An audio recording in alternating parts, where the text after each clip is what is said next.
মা বাবাকে সদাচরণের বিষয়ে মিজানুর রহমান আজহারি সুন্দর একটি ওয়াজ বলেছেন যে মা বাবাকে ধমক দিয়ে কথা বলা যাবে না।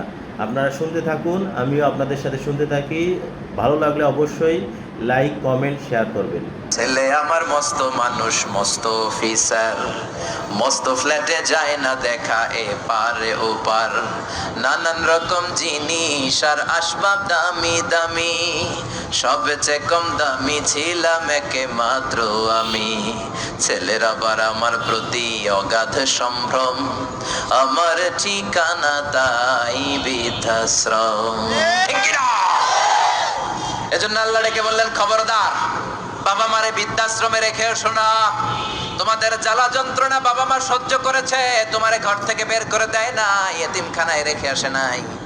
এজন্য বাবা মা যদি ঘরের মধ্যে পেশাব করে পায়খানা করে পরিষ্কার করবা, তাহলে তোমার জীবনটারে উজালা করে দিবে কে? বৃদ্ধাশ্রমে রেখে আসা যাবে? বাবা মারে যদি বৃদ্ধাশ্রমে রেখে আসো, মনে রাখবা তোর কপালে বৃদ্ধাশ্রমে জুটবে না। তুমি যদি বাবা মারে বৃদ্ধাশ্রমে রেখে আসো, তুমি বয়স্ক হলে তোমার কপালে বৃদ্ধাশ্রম নাই, ঠিক কিনা? ভাঙ্গা থালা হাতে নিয়ে তুমি রাস্তায় ভিক্ষা করে খাবা। এজন্য আল্লাহ বললেন, ইহসানের প্রথম ব্যাখ্যা, ইম্মা ইয়াবলুগান্না ইনদাকাল কিবারা আহাদুহুমা আও কিলাহুমা ফালা তাকুল লাহুমা উফ।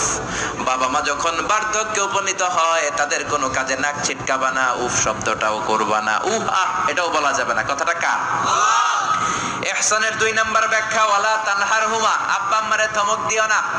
কিছু ডাকা আইতাছে, মায়েরে ধমক দেয়, মায়েরে ডাকে বুড়া, বাবারে ডাকে বুড়া, মায়েরে ডাকে বুড়ি, আছে না নাই?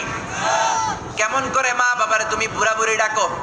তারা তো বুড়া বুড়ি হয়েছে তোমার কারণে। তোমারে মানুষ করতে যে তারা তাদের জীবন যৌবন সব হারিয়েছে, তোমার লেখাপড়া করাতে যে তারা তাদের জমিন হারিয়েছে, তোমাকে বিদেশ পাঠাতে যে তারা তাদের ভিটে মাটি হারা হয়েছে।